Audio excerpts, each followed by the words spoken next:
Warning, the following video contains brutal truths about YouTube growth that may be too intense for some viewers. Viewer discretion is advised. But if you do want to watch, you might become a better creator afterwards. You guys make the same videos over and over and over again, and it's the same 3 or 4 things. There might be a reason for that. Number 1, you're probably used to all the advice other YouTube channels give you, but today we're gonna have to give you some really hard truths. This is the brutal advice from the Boost. Look, Jen, it's time to be real with some people, because some of them ain't listening. Some people need some brutal advice. And we're here for it. We're here to help you. All right, Jen, how about this one? Have you heard this one before? YouTube shadow banned me. Oh. And now no one sees my videos. What's up with that? It's the brutal truth, but you haven't been shadow banned. There is no shadow banning on YouTube. You want to tell me you got shadow banned on Instagram, on TikTok? I'll believe it. YouTube? What? I think we have a simple problem here where your content might not be as good as you think it is. What are you talking about, man? Oh, that's terrible. I'm gonna say it like this. Jen is 100% right. Your stuff sucks. It probably just, no, I'm just kidding. No, it probably doesn't suck. It might be bad though. But here's the thing. If you think about it logically, shadow banning doesn't even make sense. If YouTube didn't want your content to be shown, they just wouldn't let you upload it. Where's the logic in that letting you upload and take space off of their servers to not show it to people? Now, are there restricted videos? Sure. Are there times when it isn't shown to as many people? Sure. But it's not shadow banned. That's not shadow banned. But you know that. YouTube tells you that. Okay, if you have an age restriction on your video, you get notified that, you see that, they tell you this video is gonna surface to a restricted, more mature audience, and you can see this all in the guidelines for what is acceptable, even just for AdSense, what you're gonna get away with, what's gonna be slightly restricted, but there's no mystery behind it. YouTube wants you to know. They want you to create. They want you to be successful on the platform because it benefits everybody. They're not trying to pull one over on you. And I know there's gonna be one person in the comments going, but my channel's shadow banned. I was shadow banned. But that doesn't apply to me. I'm shadow banned. Trust me, YouTube don't know who you are. You're not that guy, pal. Trust me. I love when people are like, YouTube hates me. Nah, they don't even know who you are, player. Who the f is that guy? They really don't. And They don't know who you are. I'm just trying to say they don't know who I am. Well, some of them do actually know some of the employees, but for the most part, they don't know who anyone is. They know who Mr. Beast is. They know who Markiplier is. They know some of those people, right? But they don't know who you and I and the rest are. It's not a thing. Sometimes your thumbnails suck. I'm gonna be real honest, and you might need to outsource it. I know that sounds weird, but with AI and some of our tools here at vidIQ, we have some tools that work really well that can take your thumbnail game to the next level. We'll leave a link in the description so you can try that out for free. But some of y'all thumbnails real bad. They real bad. Making a good thumbnail is really, really challenging, but that also means that you have to have the tools and the knowledge on how to make a really good thumbnail. And sometimes people just can't execute that because they just don't have the skills yet. And if that looks like outsourcing for a really great thumbnail, that's okay, because YouTube is a million jobs in one and you can't be like perfect at every single one of them.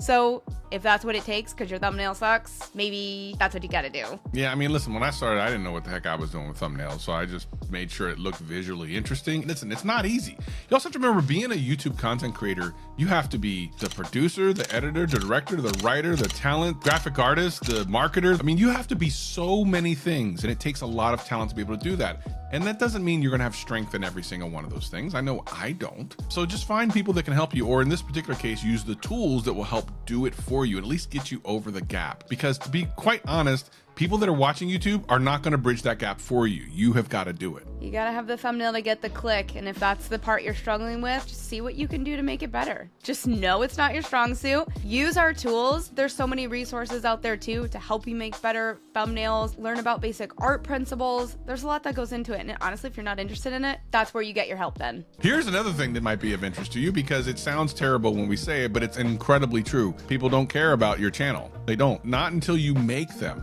And that's the thing. You make all this content, you spend hours on this video. Oh my God, it's the best thing ever. Made this great thumbnail, put it out. It didn't get any views, and people just don't care because you made something for yourself, which can be fulfilling in yourself, but doesn't fulfill anyone else. People don't know you yet, and when they don't know you, they don't care. You can make them care. There's a skill to that, but that's not what happens when you first put out a video. They're like, there's just this random YouTube video with a thumbnail on their homepage, and you're just scrolling right by it. They don't care. That's like, say I put out a video that's like, I just got engaged. Who would care about that? Congrats. I didn't. I'm already married. That would actually be a story that, here, I'm married and got I'm engaged. married Now and I'ma I watch got that. engaged. Now Now someone's I'ma gonna watch that. care. Well, I'm gonna watch that. I'm gonna watch that video. But there's something so personal where we think we're opening up to the world, and we kind of haven't earned that level for people to care about something so personal yet. So when you have these videos, these discoverable videos, and you build that up, that's when people really start to care about you and what's going on in your life. And I can't deny the fact that you like me.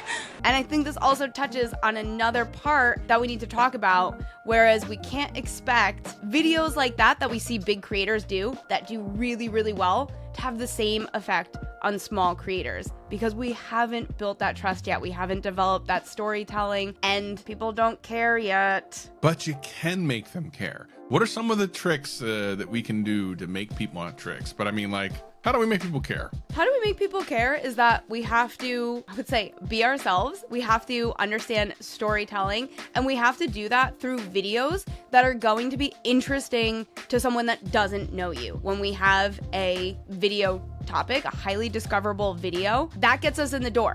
That allows people to care about what the point of the video is, that why behind the video, and then introduce you to that person on the other side. And they say, oh, I kind of like you. Oh, you're kind of funny. And then they start to watch other content, and then they start to actually care about what's going on in your life and you personally. And then when you do come out with the video that's like, I got a new dog, they're like, oh my gosh, I can't believe it. I love that. That's actually really good advice. I might start doing that now. How about this? I heard you say this. I think this is a great piece of feedback for people. Stop making and titling your videos like you're a big YouTuber when you're not. Yes, I think this even plays into the last bit that we were talking about, because we see a big YouTuber we follow, they've got, I don't know, 500,000 subscribers, and they come out with the video that's just a screenshot of them and it's titled, "It Finally Happened." As a small YouTuber, it's gonna be really hard for someone to care or be interested in that when we haven't developed that relationship with someone else. So while that may do really, really well on a successful channel already, one, they already have the data built into their channel that video is going to surface better anyways. They have that credibility. They have that audience data from other content they've put out. So if you put out a video like that as a really small creator, you don't stand the chance of it performing the same way. And when we see those big creators do that, that's kind of a blend between that community and discoverable content that just has that superpower and that mystery. But when someone doesn't know you yet, like Travis was saying, do we care? Does anyone care yet? Today, smash. I don't care now.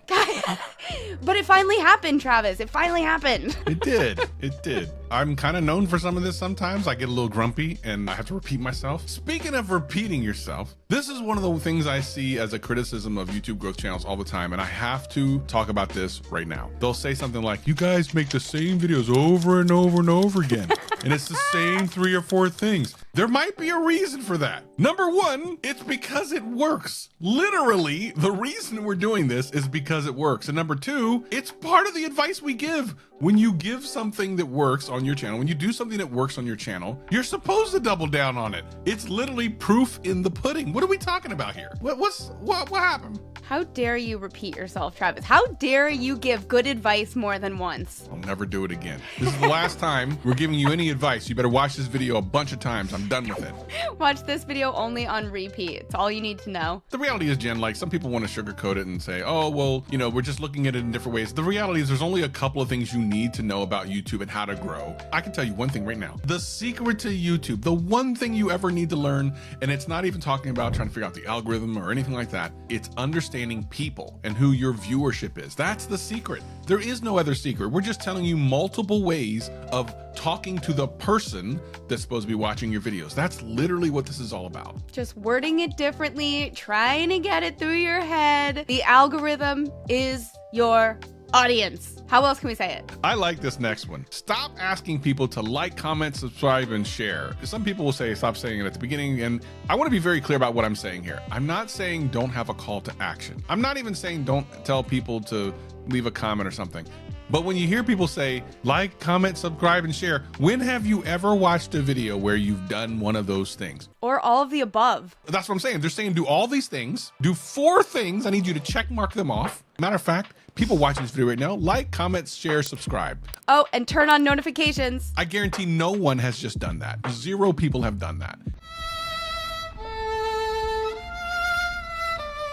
if I've not just compelled you to do that, you're not compelling anyone else to do it. Okay, but say we take one of those actions and we just have a singular one and we say, if everyone is watching this video and they're loving this brutal advice, give this video a thumbs up. Who's feeling more compelled to just click that thumbs up while they're watching this video? Or even like, have you ever made this mistake before? Give me a thumbs up. Just let me know. Have you made that mistake before? As a matter of fact, leave a comment below and tell me what mistake you've made. See, with a more pointed call to action, something to give them a reason to do something, I've opened the door for you to say, you know what, I did make this mistake one time. Let me put in the comments and see what they say about it, because we will be reading these comments. But if I say like, comment, share, subscribe, I've told you to do everything and nothing all at the same time. And then if you ask to leave a comment on top of that, or one other thing for the comments that I think we should talk about is when you're asking people to leave like 4 or 5 different comments within one video. Yeah. One singular call to action. So if the goal is to have someone leave a comment, like Travis said, isolate that moment. That's going to be the easiest for someone to jump into the comments and leave that. Fill it out for them. If you've made this mistake, let me know. Because people can be scared to leave a comment. It's intimidating, especially if you're new to a channel and to that community and you don't feel totally comfortable yet. Having a really, really simple solution to put in the comment is the way to go. And there's so many different ways that this can look like. I remember one time I started a feud in my comment section over crunchy or creamy peanut butter.